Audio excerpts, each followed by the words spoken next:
নমস্কার, সুপ্রভাত। খবর দিনভর নিয়ে আপনাদের সঙ্গে রয়েছে আমি জুনেলা। কর্মবিরতি প্রত্যাহার জুনিয়র ডাক্তারদের, তবে কাজে ফিরলেও আন্দোলন চালিয়ে যাওয়ার ঘোষণা।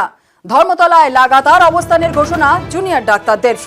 রাজ্য সরকারকে 24 ঘন্টা ডেডলাইন, দাবি না মিটলে আমরণ অনশনের হুঁশিয়ারি।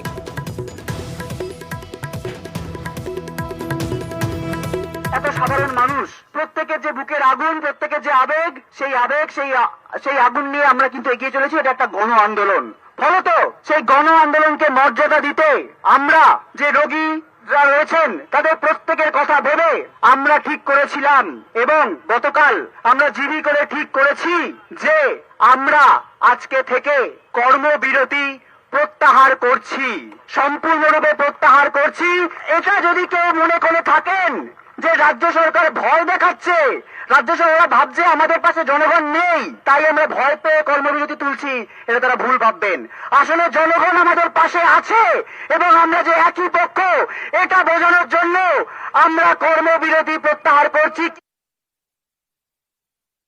আগামী 24 ঘন্টার মধ্যে যদি আমাদের দাবিগুলো না মানা হয়, তাহলে এই যে অভয় পক্ষ, এই যে ডাক্তার, রোগী, নার্স, সাধারণ মানুষ সবার পক্ষ থেকে আমরা নিজেদের জীবন বাজি রাখবো, আমরা নিজেদের জীবন বাজি রাখবো। আগামী 24 ঘন্টার মধ্যে যদি আমাদের দাবি না মানা হয়, তাহলে এই অবস্থান মঞ্চ থেকে কিন্তু আমরা আমরণ অনশনের দিকে এগোবো।